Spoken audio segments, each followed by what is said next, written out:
Hi, I'm Kitty Feldy. And I'm Marie Feldy. 100 years ago, our grandparents, Gertrude and Peter Feldy, got married. They immediately set off on their honeymoon, driving from Chicago to Los Angeles in a Model T Ford. Kitty and I are retracing their road trip to find out what remains of that 1925 America, using our grandmother's letters as our roadmap. Welcome to Honeymoon Road, Pete and me and our Model T. September 25th, 1925. Dear folks, tonight, Kansas seemed more like I expected it to be, more barren, and the sunset was beautiful, as it seemed you could see as far east and west as the world goes. The next morning, Gert thanks the Lord that the sun has finally come out, and as she and Peter are about to leave the fairgrounds and continue west towards Dodge City, a hitchhiker in camp asks for a ride. And we couldn't refuse him very well. Said he was from New Mexico, but had been to Topeka, out of dough, and trying to make his way back home.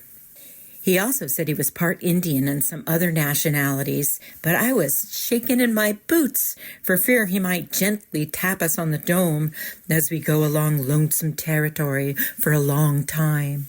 Fear turned to flattery as the young man used a line as old as Hollywood. He wanted to know what we were going to do when we got to California and suggested that I go in the movies. A little bunk goes a long way sometimes. But there was trouble ahead. When we got to the next town, it was about 5 p.m., and as Pete was having trouble with his rear end, with the rear end of his car, he told the lad we were going to lay over here and fix up the car. So the hitchhiker headed off into town. He came back to say he'd found work and wouldn't need a ride after all. The town they stopped in was called Maxville. Today, it has a kind of Field of Dreams look to it. There's a big faded sign on the ball field as you enter the tiny town, and it announces home of the Maxville Mustangs, and it lists the many years the Mustangs were state champs. Pete and Gert spent the night in Maxville, and the next morning started back on the road. We left Maxville yesterday, but only went a short way and decided we'd better go back and have the rear end of the car fixed before we went any further. In the meantime, I did the family washing in the back of the garage, bought 2 tin pails and boiled clothes in them, and then rinsed them twice. I had quite a few things to wash, but I finally got through them. An elderly lady, 77 years old, offered her line and clothespins, which I gladly accepted, and then she wanted me to use her iron, but I didn't want to stay that long. I did, however, use her bathtub. I seemed to think I needed it very badly, and she kept inviting me to use it, saying that they had hot water all the time. Nobody offered us a bathtub, but we did wonder about a laundromat. There was only one small convenience store in an even smaller downtown. Oh, hi. Hey, here's a dumb question for you. Is there a laundromat in town? No. Okay. No, there is not. Probably, I don't know which way you're going, but going east, probably Hutchinson, nothing here. All right, that's all right. Thank you very much anyway. Finally, the Model T's rear end was all fixed up to the tune of $15.85. Finally got to Dodge City last night, although we sure have been having some rotten luck. We totally agree. As we pulled out of Maxwell town limits onto the 2-lane state highway, we ran into a little trouble of our own. We got pulled over for speeding. I admit it, I was driving, and the rental car was a heck of a lot faster than the 2004 Toyota Matrix I drove back home. But I was just trying to keep up with everybody else who was speeding along the highway. Now, I have never been able to talk myself out of a traffic ticket in my entire life. I got out my license and a copy of my insurance and wondered whether traffic tickets in Kansas were as cheap as that $10 parking ticket we got way back when. State Trooper Gonzalez told me I had been clocking 85 miles an hour and wondered where we were going and where we had come from. Marie mentioned the state fair, and of course, as it turned out, that was where Trooper Gonzalez had been the day before. We all chatted a little bit about the fair, and he let me off with just a warning. I think Gert said it best. Very nice people on the road, I'll tell you. One couple gave us a jar of jelly, and there's certainly a difference in people that way. than in Chicago. Finally, Pete and Gert made it to Dodge City. No famous gunfighters for them. Instead, it was more chores and car trouble. We did our ironing at Dodge City this morning, and we were going to start out, but the battery wouldn't work. Had to have a mechanic come over and fix it, so only got as far as Garden City. I believe we'll be out of the state of Kansas tomorrow, but sure has been our jinx state.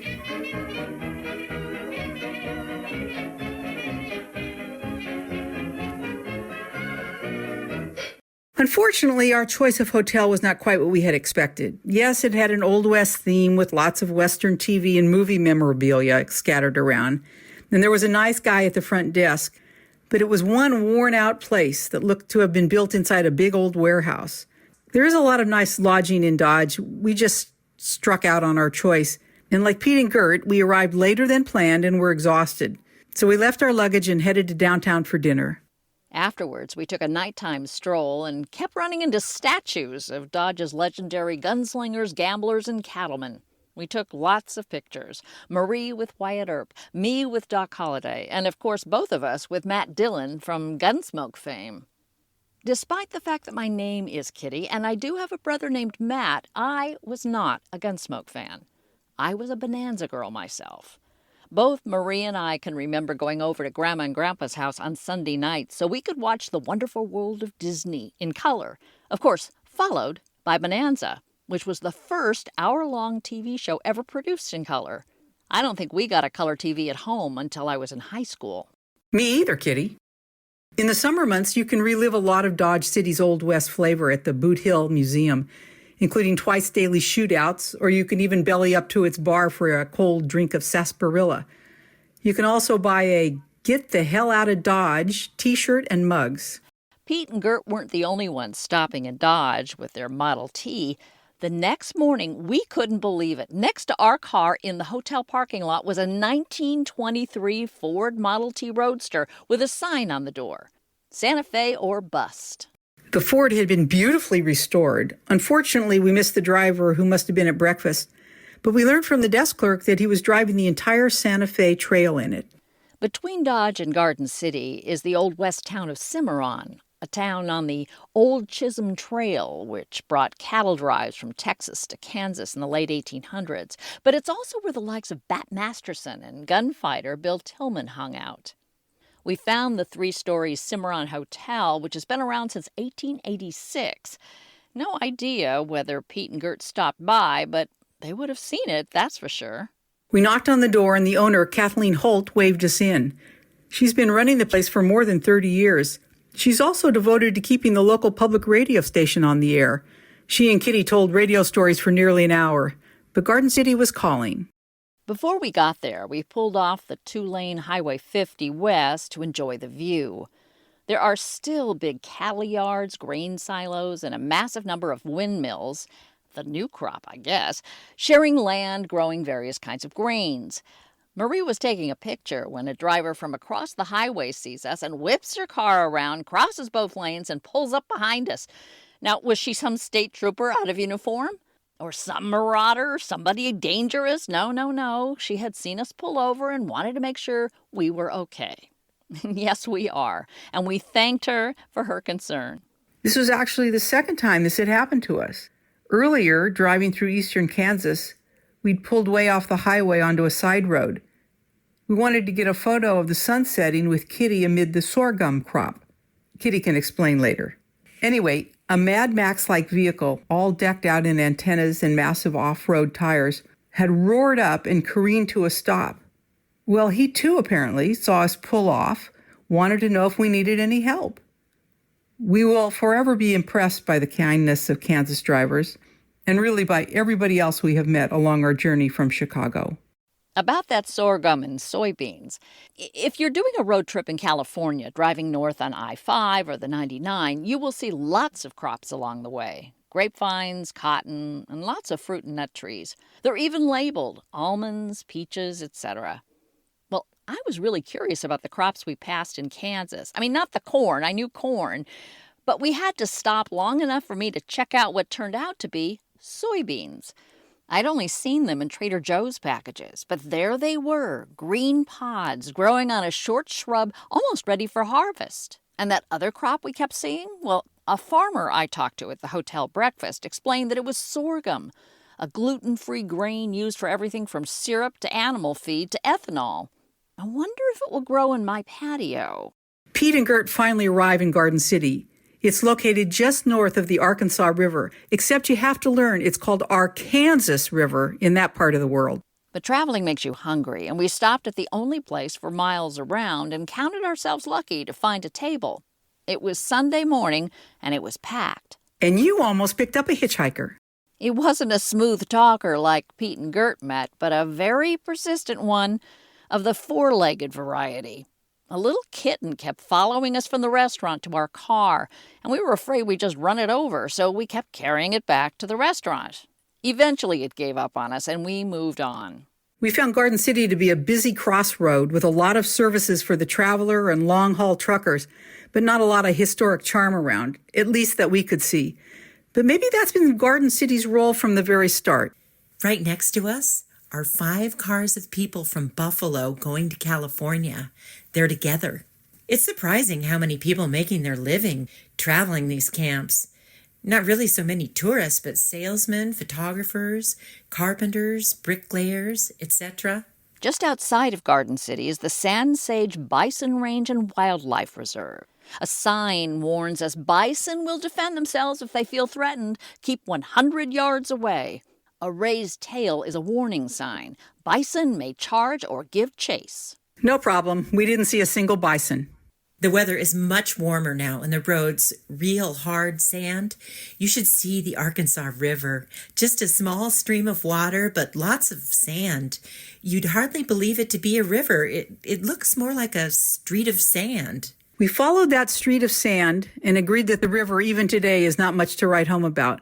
But looking across the untouched landscape, we both connect with the sense that our grandparents saw what we are seeing, and it's absolutely beautiful. Our supply of canned goods is running low, but it certainly has been a great help. Coleman's stove is working fine again, and let's hope all will be well from now on. Hope all are well. Gertrude. Honeymoon Road is written and produced by Kitty Feldy and Marie Feldy. Gert's letters are read by Terry Feldy Shower.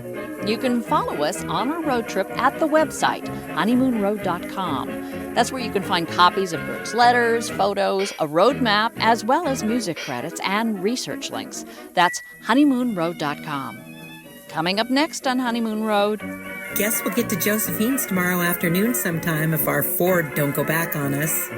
It's in terrible condition. The carburetor, generator, lights, tires, and everything but the bed is bum. Let it rain, let it pour, ain't no rain where I'm heading for. I'll be in Virginia in the morning, where the sky's always blue, sunshine there will welcome you, when the Huey Dixie day is dawning. There I'll meet my sweet forget-me-not. There is where I live and learn a lot. I'm shouting, let it rain, let it pour, I won't cry or smile once more. I'll be in Virginia in the morning. I'm Kitty Feldy. And I'm Marie Feldy. Thanks for joining us on our adventures on Honeymoon Road.